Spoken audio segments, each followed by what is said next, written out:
नमस्कार, हमारे नए वीडियो में आपका स्वागत है। तो इस वीडियो में हम काली यंत्र के बारे में जानेंगे, किस तरीके से काली यंत्र की साधना करनी चाहिए, किस तरीके से काली यंत्र की साधना करने से हमारे सामने की सभी प्रकार की मुश्किलें, चाहे वो आर्थिक हो, चाहे तंत्र मंत्र के रिलेटेड हो, या चाहे दूषित घर हो या फिर शापित भूमि हो, सभी के सभी प्रकार के प्रॉब्लम के ऊपर काली यंत्र एक बेहतरीन उपाय है। तो अगर आपको इसकी स्थापना करनी है, इसका इस्तेमाल करना है, इसकी उपासना करनी है, तो आपको ये वीडियो को पूरी की पूरी तरीके से ठीक से एंड तक देखना होगा, जिसके माध्यम से आपको विविध प्रकार से जो भी चीज़ें करनी है, साधना करनी है, वो ठीक से पता चल सके। तो ये सब चीज़ें करने के लिए हमारे वीडियो को एंड तक देखिए, साथ में ही हमारे चैनल को सब्सक्राइब करें, वीडियो को लाइक करें और ज़्यादा से ज़्यादा लोगों तक इन्हें पहुँचाइए। तो वीडियो को शुरू करते हैं। तो यंत्र का इस्तेमाल हमारे भारतीय परंपरा में अत्यंत प्राचीन समय से हो रहा है।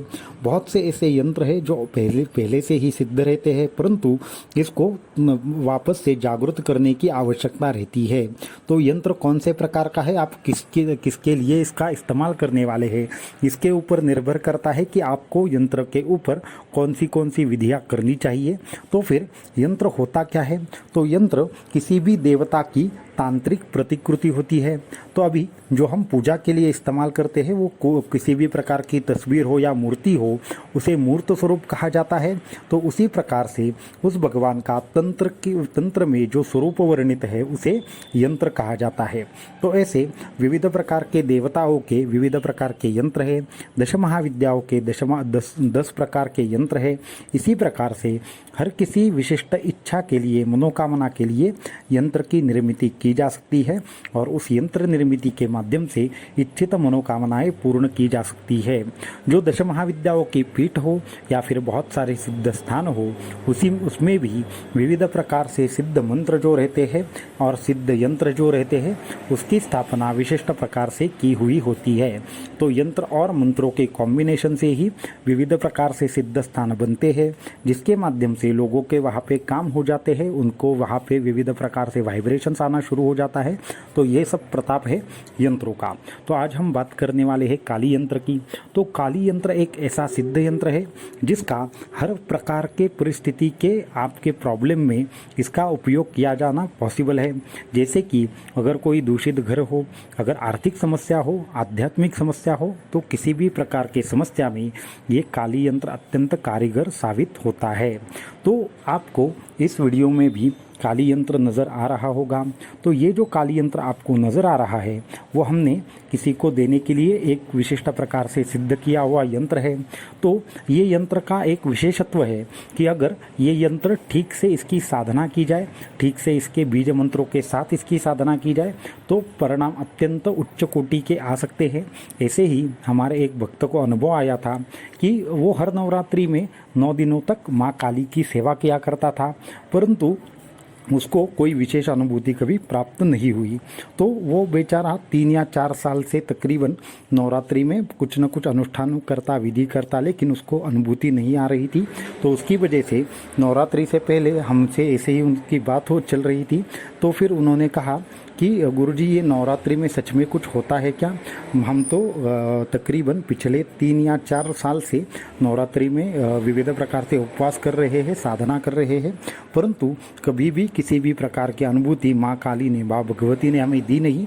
लेकिन आप तो नवरात्रि के बारे में काफ़ी ज़्यादा चर्चा करते हैं, बताते हैं ये ऐसा सिद्ध है, वैसा सिद्ध है। तो इन 9 दिनों में हम क्या करें कि जिसके माध्यम से हमें अनुभूति आए? तो मैंने उनको तुरंत ही ऐसा बोल दिया, कोई भी फिक्र ना करें, सिर्फ आप एक काम करें, आप ही हमसे सिद्ध यंत्र ले जाए और इस यंत्र के सामने आप जो भी आपकी उपासना है वो आप करें। तो वो यंत्र किस तरीके से स्थापना करनी है, उसको किस प्रकार के वस्त्र के ऊपर रखना है, किस कोने में रखना है, ये सारी चीज़ें मैंने उनको बता दी। तो फिर ये सब चीज़ें होने के बाद उनको काली माता का एक विशेष बीज मंत्र दिया और उस बीज मंत्र के माध्यम से उसको 9 दिनों में 1.25 लाख जाप करने के लिए उसे कहा गया। तो फिर उसने 9 दिन में 1.25 लाख जाप किया।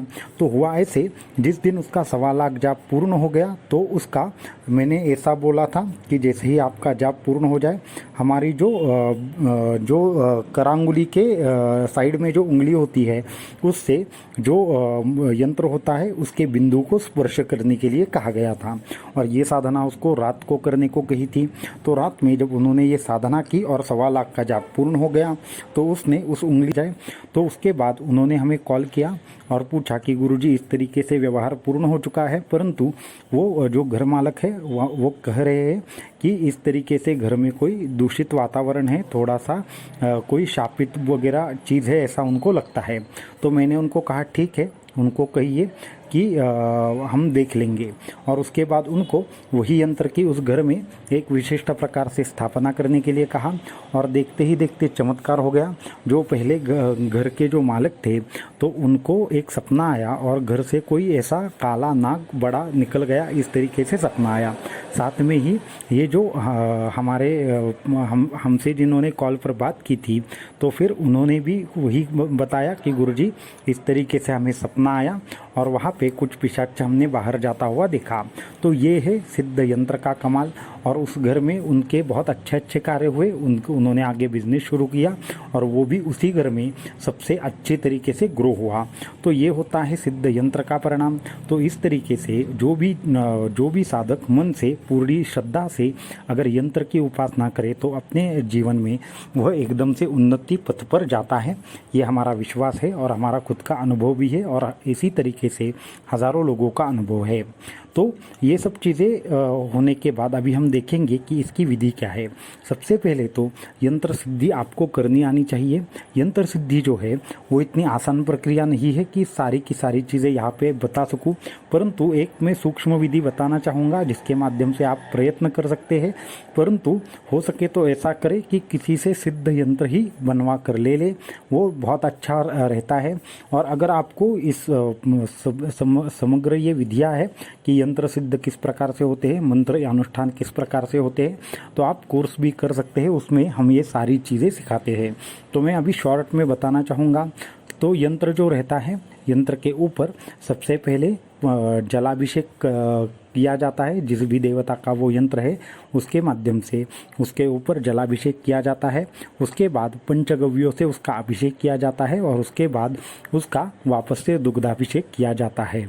इस तरीके से करने से जो भी यंत्र है उसको क्या करना पड़ता है, पहले सिद्ध करना पड़ता है, फिर उसकी स्थापना करनी पड़ती है, फिर उसकी जो भी आपकी आकांक्षा है उसके अनुसार उसका जो भी किस दिशा में वो जप करना है वो निश्चित होता है। तकरीबन अगर काली यंत्र है तो दक्षिण दिशा का इस्तेमाल करें, दक्षिण कोने में उस काली यंत्र की स्थापना करें और ओम क्लीम कालिकाय नमः ये आपका मंत्र रहेगा। तो फिर इस मंत्र के साथ आपको यंत्र को सामने रखकर उसका जो त्रिकोण है वो नीचे की तरफ आना चाहिए। इस तरीके से पकड़कर आपको वो यंत्र खड़ा रखना है और उसके बाद में उसकी जो पूजा है वो पूर्णतः करनी है। फिर इसके बाद आपको हल्दी कुमकुम से उसको क्या करना है, सिर्फ उसके ऊपर हल्दी कुमकुम डालना है या फिर हो सके तो भस्म से ही उसकी पूजा कीजिए। बाकी की ज़्यादा षोडशोपचार नहीं करना है और उस यंत्र को कभी भी ज़मीन से स्पर्श नहीं करना है। ये बेसिक चीज़ें अगर आप फॉलो करोगे और ओम क्लीम कालिकाय नमः इसका जाप करोगे या फिर इसके और भी कुछ विशेष मंत्र है, परंतु वो यहाँ बताना मुझे ठीक नहीं लग रहा। अगर आपको इसकी विशेष उपासना करनी है तो आपको हमें ईमेल करना चाहिए upaytantra7@gmail.com पर, कि जिसके माध्यम से हम आपको ठीक से विधि और बता पाए, जिसमें आपका कौन सा प्रॉब्लम है ये भी आप हमें बताएंगे और उस पर आपको किस तरीके का सॉल्यूशन करना चाहिए ये हम बता पाएंगे। तो ये हुई ये काली यंत्र की बात। इसमें भी अगर आपकी आर्थिक समस्या है तो अलग मंत्र रहता है, अगर आपकी सांसारिक समस्या है तो अलग मंत्र रहता है, और काली माता की उपासना करनी है, उनकी कृपा प्राप्त करनी है तो अलग मंत्र रहता है। तो ऐसे बहुत सारी चीज़ें हैं। तो ये सारी की सारी चीज़ें सिर्फ एक ही वीडियो में बता पाना मुमकिन नहीं है। तो आने वाले कुछ समय में और भी इस पर 1-2 वीडियो आएंगे जिसके माध्यम से आपको काली यंत्र के बारे में और डिटेल में पता चलेगा। अगर आपको भी काली यंत्र चाहिए तो आप भी मंगवा सकते हैं या फिर बाज़ार से लेकर आप साधना कर सकते हैं। तो आपके यहाँ पे कोई भी समस्या हो उसके ऊपर काली यंत्र विशेष तौर पर काम काम करता है। और अगर आप तंत्र मार्ग एकदम बेसिक से सीखना चाहते हैं कि हस्त मुद्राएँ क्या होती है, ध्यान क्या होता है, या फिर बाकी की चीज़ें क्या होती है, मंत्र सिद्ध कैसे होता है, मंत्र के ऊपर कौन सी विधियाँ की जाती है, तो आप जो हमारा तंत्र मंत्र का कोर्स है वो सीख सकते हैं। साथ में ही अगर आपको कुंडलिनी जागृति का अनुभव लेना है, कुंडलिनी शक्तियों का किस तरीके से ध्यान किया जाता है और उसके माध्यम से रोगों का निदान किस तरीके से होता है, और आप एक स्ट्रेसफुल लाइफ अगर आप जी रहे हो तो उससे छुटकारा चाहते हो, फ्रस्ट्रेशन से छुटकारा चाहते हो, तो बहुत ही जल्द आने वाले हफ्ते में हमारा जो अद्भुत स्पर्शदायिनी रोगनाशक विद्या का एक कोर्स भी शुरू होने वाला है, तो उस कोर्स में भी आप पार्टिसिपेट कर सकते हो।